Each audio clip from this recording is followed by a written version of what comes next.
Thank you. What is the greatest antidote for misfortune? I believe it's hope. Hope fires the intellect. Hope rekindles the heart.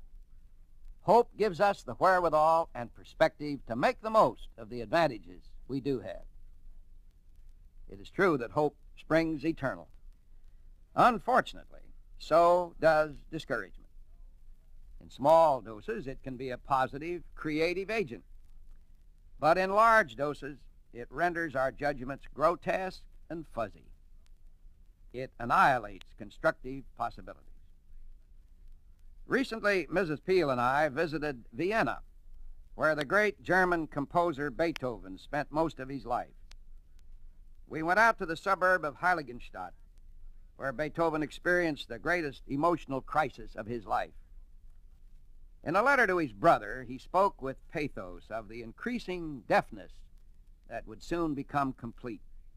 Just imagine a great musician not being able to hear the notes he played. I almost reached the point of putting an end to my life, he wrote. There's a lesson for all of us in how this great man finally overcame despondency and pessimism. I'll show you how he managed to do it after a brief message. Beethoven's deafness, which hit him shortly after he turned 30, almost drove him to suicide. He had wanted to be a great pianist, but now he knew this would be impossible. The significant and inspiring thing is that he eventually overcame that black disappointment, even though his hearing never improved one iota. What saved him was the very artistic sensitivity that had driven him to despair. It seemed impossible, he wrote, to depart this world until I had brought forth all the things I felt inspired to create, and so I went on living. I'm sure that a lot of people at the time must have told Beethoven he wasn't being realistic to keep on with his music. Yet it's a fact that in the next 25 years, he created more beautiful music than he ever had in the previous 30 years.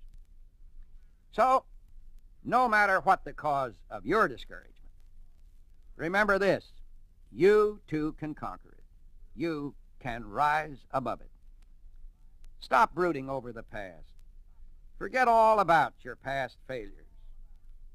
Drop the postmortems and start living in the present. Do your best, take pride in your work, and you will regain creativity.